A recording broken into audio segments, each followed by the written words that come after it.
Siapa menyembunyikan pelanggarannya tidak akan beruntung. Siapa mengakuinya dan meninggalkan akan disayangi. Hai, ketemu lagi dengan saya di channel YouTube Marganda Sialagan. Kali ini kita akan membahas tentang bagaimana kita harus memiliki sikap terbuka mengatasi yang namanya sembunyi. Kalau yang sembunyi pasti identik pemikiran tidak ingin diketahui orang lain, cari aman dengan diri sendiri, melindungi diri sendiri, mementingkan diri sendiri, tidak mau tahu dengan yang lain. Ini saya aman. Kalau yang namanya sembunyi pasti itu untuk bagaimana supaya orang lain tidak campur dengan dirinya. Tapi di balik sembunyi itu sebetulnya kita sedang menanamkan nilai-nilai tidak percaya. Kalau kita tidak percaya, lama-lama kita juga tidak bisa dipercayai. Kita menjadi orang yang introspektif, menutup diri dengan sesuatu, dengan keadaan, dengan sikap orang lain. Kalau yang namanya menutup terus pasti tidak akan bisa berkembang. Kita lihat tanaman, kalau bunga terus kuncup, dia tidak bisa mekar. Ini lama-lama bisa mati. Saya punya tanaman sawo. Saya lihat dia kalau sudah berbunga, sudah mulai sedikit ada nampak pokok sedikit, berarti bentar lagi dia bakal menghasilkan jadi buah. Tapi dia terus kuncup, udah mekar-mekar, lama-lama mati juga. Saya coba bantu dia buka, yang melukai dia. Tapi beberapa bisa berhasil karena dia tidak rela. Ada beberapa mungkin di saat dia memang bisa berhasil karena butuh, ternyata bisa menghasilkan buah. Hanya saja dampaknya saya lihat hasilnya buah sawo itu sampai hari ini tetap kerdil. Karena bukan dari keinginan diri sendiri untuk terbuka. Nah, saudaraku, kalau kita terus bersikap bersembunyi, kita tidak akan beruntung, kita tidak akan mendapatkan hasil, memiliki sesuatu yang berdampak. Seperti buah sawo tadi, hasilnya tidak ada. Sudah berapa tahun saya tanam, tidak ada menghasilkan buah, hanya terus kuncup saja. Ada buahnya 2 karena saya bantu dia kupas, tapi tidak berkembang, masih kecil terus. Yang lihat udah mau setahun tetap kerdil. Aduh, gimana nih? Saya lihat renungkan, ternyata gambaran kehidupan manusia bisa seperti ini. Mari saudara, jangan mau menutup diri, jangan sembunyikan namanya pelanggaran kita. Kita pikir semakin sembunyi, tidak tahu, nggak ada yang lihat, justru itu semakin membuat kita tidak bisa bebas berekspresi. Kita semakin ketakutan, kapan tidak terbuka ini, kapan tidak ada nanti yang mengetahuinya. Ini semacam jadi aib. Kalau satu yang tersembunyi, lama-lama ini menjadi sebuah aib yang tidak kita ingin orang ketahui, dan lama-lama kita menjadi menutup diri dengan keadaan.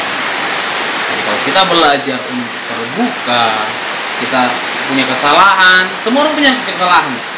Orang sudah bertua punya kesalahan, orang tua punya kesalahan, hanya sekarang orang tua mungkin malu mengakui ya.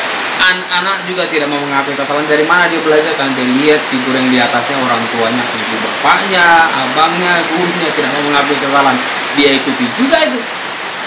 Dan akhirnya cara menutup diri ini terus disalurkan. Ini ilmu selamat, pemikiran kita selamat, nampaknya bagus ya, ilmu selamat menutup diri, biarlah aku dengan dunia. Justru itu membuat kita kurang pergaulan dan tidak bisa berkembang, bertumbuh sebagaimana habitatnya. Seharusnya kita sebagai manusia harus berkembang, bertumbuh, bergaul bersama. Tapi dengan kita mengakui, jujur. Dalam video saya beberapa hari yang lalu saya bahas tentang jujur itu mahal. Kenapa jujur itu mahal? Karena sudah begitu murahan untuk orang itu berbohong. Dan untuk bisa jujur ada harga mahal yang kita harus tempuh. Tapi lebih mahal lagi nanti harganya kalau kita tidak mau jujur, seperti ini tadi, yang tersembunyi dan tidak beruntung, tidak dapat apa-apa. Nah, mari kita introspeksi diri. ada berapa banyak pelanggaran yang kita tidak akui, kita mungkin karena ketakutan nanti tidak akan diampuni, nanti akan dimarahin. Ini sudah ketakutan juga, sudah punya persepsi yang salah, kita sudah menjudge atau menghakimi, atau sudah punya opini yang tebak-tebakan. Kalau tebak-tebakan belum tentu benar, kalau sudah pasti ya pasti. Tapi kalau tebak-tebakan itu bisa salah, bisa benar. Untuk tahu kebenarannya, pastinya lakukan. Jangan menyerah sebelum bertanding, ibarat seperti itu. Lakukan dulu, kita lakukan. Kita minta maaf, kita mengakui aku pernah seperti itu. Ya. Seorang pencipta lagu terkenal, dia mencipta lagu rohani dan dia punya lagu-lagu terkenal, orang-orang suka dengan lagunya. Tapi di balik itu dia punya keterpurukan diri. Dia melakukan hubungan di luar nikah. Belum menikah dia melakukan hubungan dengan seorang wanita. Dia takut gimana, nanti orang pasti menyalahkan saya, malu. Itu gimana seorang pencipta lagu udah terkenal tapi melakukan seperti ini. Dan dia ambil keputusan, siap dia dapat orang banyak mereka sama dia. Saya sudah menciptakan lagu, saya sudah melayani, saya sudah berbuat banyak, tapi saya melakukan hubungan di luar nikah dengan seorang wanita namanya ini. Saya diminta ampun sama Tuhan. Saya mengaku saya melakukan semua itu. Saya sudah berdoa, saya komit tinggalkan semua itu. Saya mau menjalani hidup baru. Yang kita sampaikan, saya terserah. Apakah saya mau diskors, apakah saya mau dipecat dari sini, saya sudah siap. Saya mengakui dengan jujur, saya pernah melakukannya dan saya komit sudah meninggalkan semua. Belajar mulai hidup baru. Karena dia melihat nanti keputusan apa yang harus diambil, apakah dia singkirkan, dipecat, diganti, atau bagaimana. Tiba-tiba muncul seorang gembala pemimpin mendekati dia, dipeluk dia, lalu dikatakan, walau bagaimanapun engkau tetap anak. Dirangkul dan menangis, sama-sama mereka menangis. Di luar dugaan dia mendapatkan respon yang tidak disangka-sangkanya. Ternyata dia diterima, diampuni. Yang kita dengar di awal tadi, siapa mengakui dan meninggalkannya akan disayang. Dampaknya hasilnya si pria ini disayang. Berapa kali saya melihat dia melayani untuk kasih antar, bukan orang banyak. Lalu itu orang yang menerima dia ini hadir untuk menyampaikan kebenaran, bukan orang banyak. Saya melihat aura kasih yang tulus menerima apa adanya itu muncul. Dan orang yang terbebas, dia melayani, semakin banyak karya-karya yang luar biasa yang dia lakukan. Karena kita sudah ditakut-takutin dengan pemikiran nanti kita ditolak, nanti kita akan disingkirkan, nanti kita banyak hal. Tapi justru dengan jujur kita mengakuinya, kita mengalami perubahan. Salah satu film yang memotivasi saya, judulnya mengenai ruang doa, yaitu War Room. Saudara pengen lihat filmnya, itu bagus, namanya War Room. Dia berdoa, lalu suaminya dia gumulin. Saat dia berdoa, suaminya tidak melakukan selingkuh. Tiba-tiba suaminya mual, suaminya minta pulang, pokoknya batal selingkuhannya akibat doanya. Lalu suaminya setelah mengalami perjumpaan dengan Tuhan, bertobat. Dia melihat ini banyak obat-obatan yang dia korupsikan. Dia pilih mana? Harus dia akuin. Kalau dia akui bisa dipecat dari perusahaan itu, dia bayar ganti rugi semuanya. Lalu dia bisa mulai sesuatu yang baru, atau dia pertahankan, dia simpan semuanya itu, ya biarlah berlalu. Ini obat-obatan ini jual lagi. Penting aku sudah mulai hidup baru, nggak mau kerja situ lagi, nggak mau melakukan dosa lagi. Jadi aku simpan lagi. Tapi dia komit dengan istrinya, tinggalkan semua itu. Lalu dia bawa obat-obatan ke perusahaan, dia aku dia badan pemimpin perusahaan, tuan pemimpin, asisten manajer mengatakan, kau harus dipecat, kau harus dipenjara, kau harus ganti rugi semuanya. Lalu bapaknya bilang, siap, saya akan lakukan semuanya, tapi saya tulus mau mengerjakan semua ini, saya jujur mengakuinya. Lalu pemimpin head daripada perusahaan itu berkata, besok pagi saya akan beri keputusan. Besok paginya mereka menunggu, besok paginya mereka berdoa malam-malam, Tuhan apapun kehendakmu biarlah itu menjadi. Aku belajar untuk tulus mengakui pelanggaranku, meninggalkannya.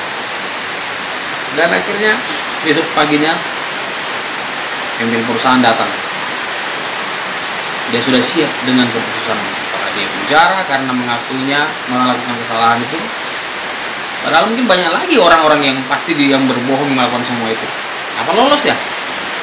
Justru kalau dia tidak akui akan dipenjara. Udah biarin aja begitu. Nah, tapi kalau dia akui, dia belajar jujur kok dipenjara. Kalau dia belajar siap menerima risiko apapun, risiko untuk jujur itu pasti ada. Dia siap, hatinya lapang untuk menerima semuanya. Kalau pemimpin perusahaan akan begitu. Oke, semua obat-obatan ini kita ambil, sita semua. Tapi semua dana yang utang-utang tidak usah kamu bayar lagi. Kaget lagi. Jadi sepanjang saya bekerja di perusahaan ini, punya banyak anggota, asisten manajer dan sebagainya, belum ada ditemukan ada orang yang mau jujur mengakui kesalahannya seperti saudara. Ini langkah baik yang saya lihat. Di luar dugaan ternyata jawabannya. Terima kasih. Ya Allah, terima kasih aku mendapatkan kesempatan. Tuhan, tolongan luar biasa. Ternyata begitu dia belajar mengakui, dia meninggalkannya, justru dia disayangi. Dia mulai satu hal yang baru, bahkan ekonomi mereka mengalami peningkatan lagi. Jadi kalau saudara belajar jujur, jangan takut resikonya. Lihat di balik semua itu akan disayangi. Saudara baru dikenal sebagai orang yang tertutup, dikenal sebagai orang penakut, pengecut, orang yang suka sembunyikan, atau saudara dikenal sebagai orang yang mau jujur, mengakui, meninggalkan. Pastinya tadi kalau kita lihat orang yang menyembunyikan pasti tidak akan beruntung, atau kelak akan nampak hasilnya. Tapi orang yang jujur, orang yang mengakui, orang yang meninggalkannya, awalnya sepertinya bakal dikucilkan, tetapi kita lihat itu pasti nantinya akan disayangi, diingat sebagai figur. Kalau kau mau bekerja, lihat ada orang yang jujur seperti si anak, itu akan diingatkan. Mari kita belajar terbuka, memiliki hati yang terbuka. Dengan terbuka kita tidak takut ada apa yang disembunyikan, tidak takut ketahuan, karena terbuka.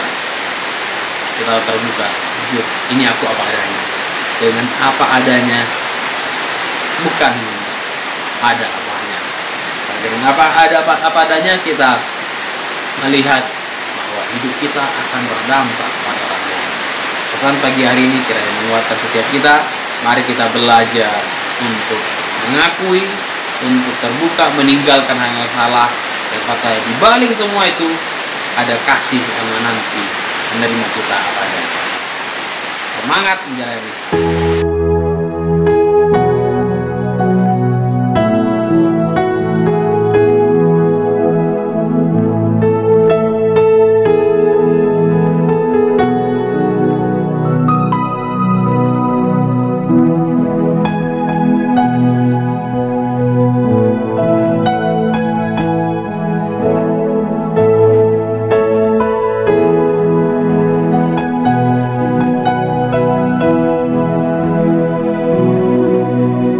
Saat ku pandang wajahmu,